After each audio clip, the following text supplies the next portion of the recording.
demonio se sienta junto al narrador a la sombra del sepulcro y le cuenta una historia en la que él es el protagonista y que se desarrolla en África.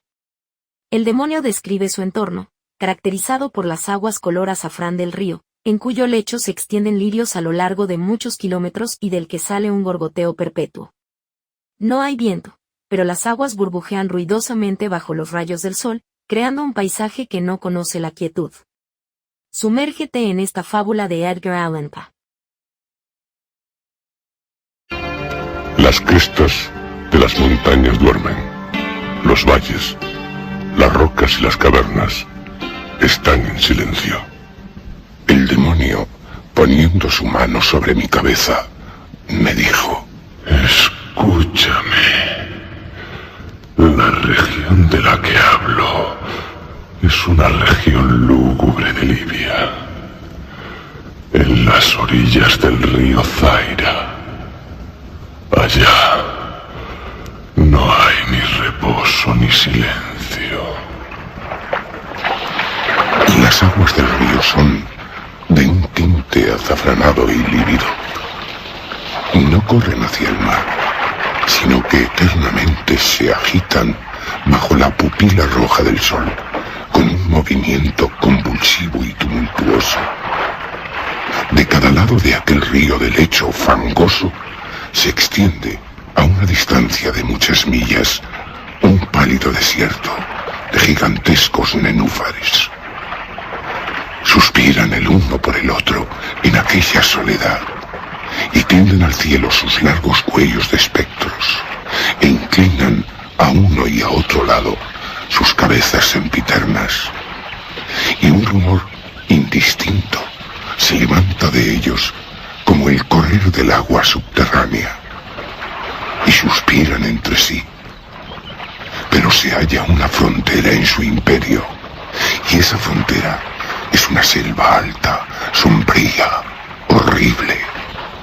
Allí, como las olas alrededor de las Hébridas, los árboles pequeños están en perpetua agitación, y no obstante, no hay viento en el cielo, y los grandes árboles primitivos vacilan eternamente de un lado a otro con un ruido potente. De sus altas copas se filtra gota a gota un eterno rocío, y en sus raíces se retuercen en un inquieto sueño extrañas flores venenosas.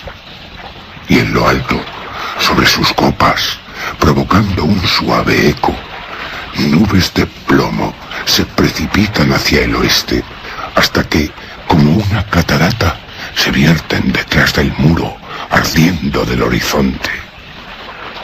Pero a pesar de ello, no hay viento, y a ambas orillas del río Zaira no existe el silencio ni la calma. Era de noche, y caía la lluvia, y cuando caía era lluvia, pero habiendo caído era sangre. Y yo estaba en el pantano, entre los grandes nenúfares, y la lluvia caía sobre mi cabeza, y los nenúfares suspiraban el uno por el otro en la solemnidad de la desolación. De pronto, a través del leve velo de la fúnebre niebla, se levantó la luna, una luna roja, y mis ojos se fijaron entonces en una gran roca gris que se alzaba en la margen del río y a la que la luna iluminaba. La roca era grisácea y siniestra y muy alta. En su frente de piedra había caracteres grabados. Avancé a través del pantano de nenúfares hasta que llegué muy cerca de la orilla para leer los caracteres grabados en la roca, pero no pude descifrarlos. Decidí retroceder. La luna brillaba con un rojo más vivo. Me volví y miré otra vez hacia la roca y detuve la mirada en los caracteres. Pude leer lo que decían: desolación. Y miré hacia arriba, y en la cima de la roca había un hombre. oculté entre los nenúfares para espiar sus acciones. El hombre era imponente, majestático, y desde los hombros hasta los pies se envolvía en la toga de la antigua Roma. El perfil de su persona no era distinguible, pero sus rasgos eran los de una divinidad. Porque, a pesar del manto de la noche y de la niebla y de la luna y del rocío, los rasgos de su rostro fulguraban, irradiaban. Su frente era alta y pensativa, y su mirada estaba azorada por la inquietud, y en los surcos de su mejilla leí las leyendas de la tristeza, de la fatiga, del asco de la humanidad y de una gran aspiración hacia la soledad. Se sentó sobre la roca, apoyó en sus manos la cabeza, paseó sus miradas por la desolación que lo rodeaba. Contempló los arbustos siempre inquietos y los grandes y primitivos árboles. Miró a lo alto, a las nubes y a la luna roja. Y yo, escondido al amparo de los nenúfares, no perdía ninguno de sus actos, pudiendo apreciar cómo temblaba el hombre en medio de la soledad. Entretanto, avanzaba la noche, y él seguía sentado en la roca. Apartó del cielo su mirada para fijarla sobre el tétrico Zaira, siguiendo con los ojos las aguas amarillas y las legiones pálidas de nenúfares. El hombre escuchaba los suspiros de estos nenúfares y el murmullo que salía de las aguas. Yo estaba acurrucado en mi escondite y espiaba las acciones de este hombre. Seguía temblando en la soledad, permanecía sentado en la roca, entre tanto avanzaba la noche. Me hundí en las profundidades lejanas del pantano y anduve por la selva susurrante de nenúfares. Llamé a los hipopótamos que vivían en aquellas profundidades. Escucharon mi llamada, viniendo hasta la roca, rugiendo fuerte y pavorosamente bajo la luna. Volví a agazaparme en mi escondite, vigilando al hombre que temblaba en la soledad, entre tanto la noche avanzaba y él permanecía sentado en la roca. Maldije a los elementos. Una horrible tempestad se formó en el cielo. ¡Qué extraño! Allí donde apenas momentos antes no había ni un soplo de viento.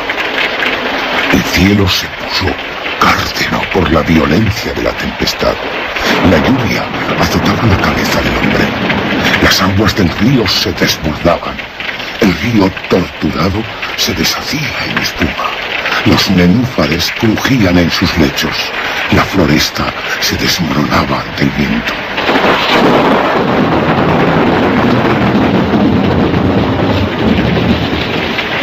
El trueno retumbaba, el rayo caía, la roca vacilaba sobre su base.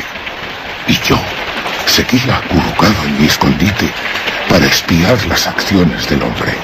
Y el hombre temblaba en la soledad. Entre tanto la noche avanzaba y él permanecía sentado en la roca. Irritado maldije con la maldición del silencio. Maldije al río y a los nenúfares, al viento y al bosque, al cielo y al trueno, a los suspiros de los nenúfares. Quedaron malditos y se callaron. Cesó la luna en su lenta ruta por el cielo. Expiró el trueno. No centelleó el relámpago.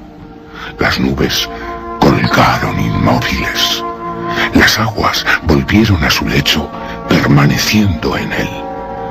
Los árboles cesaron de mecerse, los nenúfares de suspirar. Ni un rumor, ni la sombra de un sonido, ni un sonido en todo aquel gran desierto sin límites. Volví a leer los caracteres grabados en la roca. No eran los mismos. Ahora decían silencio. Mis ojos cayeron sobre el rostro de aquel hombre. Su cara estaba pálida de terror. Levantó apresuradamente la cabeza que tenía entre las manos y se incorporó sobre la roca. Escuchó atentamente, pero no había voz alguna en todo el vasto desierto sin límites, y los caracteres grabados en la roca eran silencio. El hombre se estremeció, volvió la cara y huyó lejos, muy lejos, precipitada, apresuradamente. Yo no le vi más.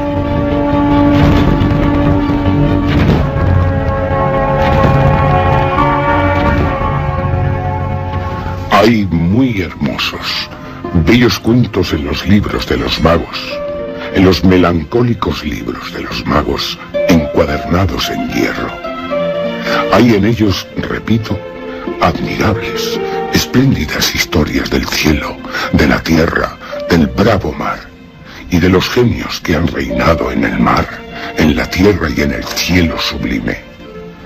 Hay también gran sabiduría en las palabras que han sido dictadas por las sibilas, y sagradas cosas fueron escuchadas en otros tiempos por las hojas sombrías que temblaban alrededor de Dodona. Pero, tan cierto como que Alá está vivo, considero a esta fábula que el demonio me contó sentándose a mi lado en la sombra del sepulcro como la más maravillosa, la más sorprendente, la más asombrosa de todas. Cuando el demonio finalizó de contarme su historia, se revolcó en la profundidad de la tumba y se echó a reír. No pude reírme con él, por lo que me maldijo. Y el lince, que eternamente mora en la tumba, salió de ella y se tendió a los pies del demonio, mirándole fijamente a los ojos.